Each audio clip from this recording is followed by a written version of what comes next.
true relationship between friends or significant others should be one between equals. You give and take equally. One person's needs aren't met over another's. Friends and partners are supposed to give you energy, lift you up when you're down, and want the best for you. But sometimes we get into relationships that drain energy from us. These are toxic relationships, and they can negatively affect all aspects of our lives.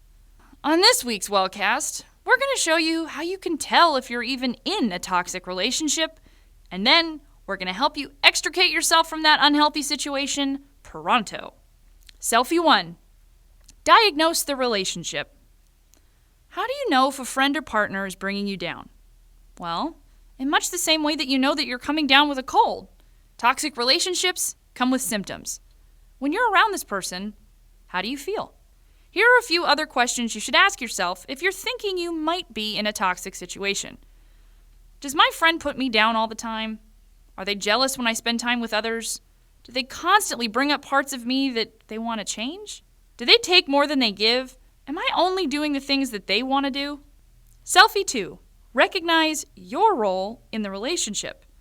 As Eleanor Roosevelt said, nobody can make you feel inferior without your consent. All right, look, we know we got that from Princess Diaries, obviously. Moving on. Listen, you have autonomy in every relationship in your life. If your friend or partner is stealing your sunshine, you need to figure out what you're doing to allow them to do this. Are you being a doormat? Are you putting this person's emotional needs ahead of your own health? Selfie 3. Start to build boundaries for this relationship. Does your friend invite themselves over at all hours of the night? Are they constantly bossing you around? Are they always borrowing money from you? All right. Once you know the boundary that you want to set, stick to it. Draw your line in the sand. Selfie 4. Recognize you can't change other people, but you can stop being a doormat. If you've determined that a friendship or relationship is toxic, you know that you have to change the nature of that relationship. Start by spending less time with that person and do your best to detach yourself emotionally. Hopefully, setting boundaries will help you begin to phase this relationship out. Selfie 5. Get a second opinion.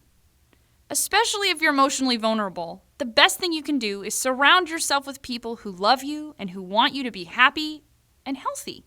Use them as a lifeline during this time. Selfie 6. Above all else, look out for yourself. Studies have shown that people with low self-esteem are far more likely to find themselves in toxic relationships. You will never be treated with love and respect unless you absolutely believe that you deserve these things. Remember, you teach people how to treat you. So do yourself the favor of loving yourself. That's the first step to any relationship. To recap, if you have diagnosed yourself as being in a toxic relationship, the first step is recognizing this. Then, recognizing your role in the relationship. Once you do this, you can start to set boundaries for this relationship and change the way you interact with this person. To help, surround yourself with people who love you, and above all else, look out for yourself. Well, that's all from me today, WellCasters. Would you do me a kindness? Subscribe to our channel. Sign up for our newsletter to receive sneak peeks and other awesome stuff. See you later!